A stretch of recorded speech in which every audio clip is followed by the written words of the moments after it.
Hi everyone, Laura Yards here, Executive Director of Pregnancy Center West, with our second COVID-19 update on behalf of the PCW team. I hope you've been well these past 2 weeks. It's hard to believe that it's only been 2 weeks since we closed our doors, only been a matter of weeks since this coronavirus has turned all of our worlds upside down. But I pray that you're well, that you're healthy, and I'm really excited to share with you today a little bit more about what our communication with our clients looks like during this time of closure. I said in my first video that though our doors are physically closed, we are still able to counsel our most vulnerable clients virtually during this time, and that is true. Beth Hagedis, our Client Services Director, is heading up the bulk of our client contact at this time, and she relates me today some data, some statistics that I want to share with you. She relates to me that since we did close 2 weeks ago, we have received 27 abortion-minded leads generated by our partnership with Choose Life Marketing, a pro-life marketing agency that helps us draw in the abortion-minded woman. And she has been in total speaking with 56 clients via text over the past 2 weeks. Now, when I say an abortion-minded lead, let's focus on those 27 gals that I mentioned on the front end. When I say abortion-minded lead, what that means is that we have received 27 messages from women who are explicitly seeking an abortion. They are pregnant and they are desirous of an abortion, and they're reaching out to us for help. Now, when Beth reaches back out to those women, though we do not have the immediate ultrasound appointment to offer them like we typically do, which, as you know, is so incredibly important, there is still so much that Beth is able to share with these women. She is able to provide her empathy, her listening ear, to let them know that they are not alone during this time. She is able to encourage them to slow down, to take their time before making such a life-altering decision. She is able to share with them a little bit about the risks when it comes to abortion and the realities of the abortion procedures. And she's also able to let them know that they have other options, that abortion is not the only option, that parenting, adoption are very possible options as well if they only give it the time to think about.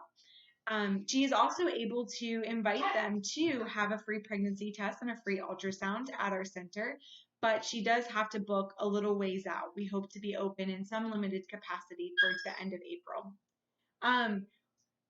While this is not an ideal situation, while we would love to get these girls in immediately for that oftentimes life-changing ultrasound, this is no small thing what Beth is doing. This is no small conversation that she is still able to have with these women.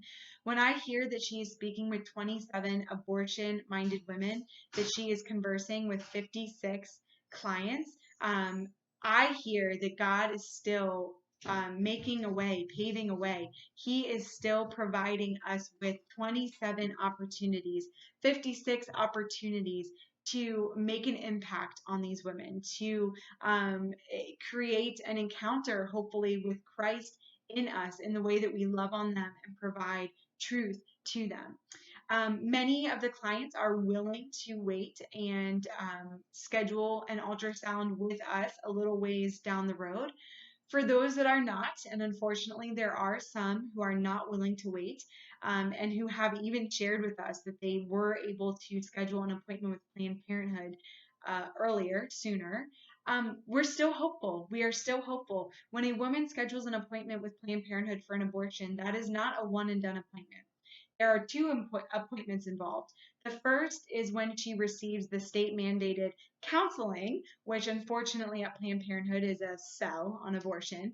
It's also when she receives their ultrasound, which we know means that it's an ultrasound in which she will often not be able to view the monitor and actually see her child in her womb.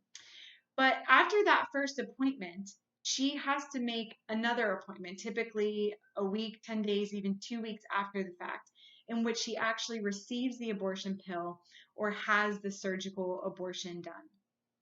what I hear when I think about this situation, and when when these girls share with us that they have made an appointment with Planned Parenthood, I think about that window of time. I think about that window of opportunity between appointment number one and appointment number two that God still uses and works miracles in. While we certainly do not want any of our clients to step foot in a Planned Parenthood, the story is not over when they do.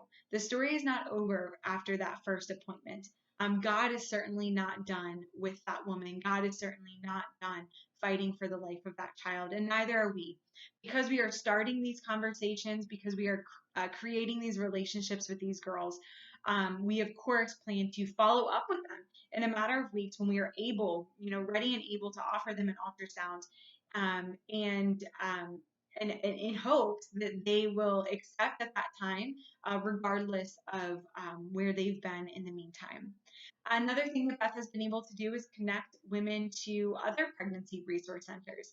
She had an encounter with one woman very set on abortion, who actually was able to be connected to a center up north in Dayton, which was a little bit closer to where she was, and also a center that is still operating and providing ultrasounds.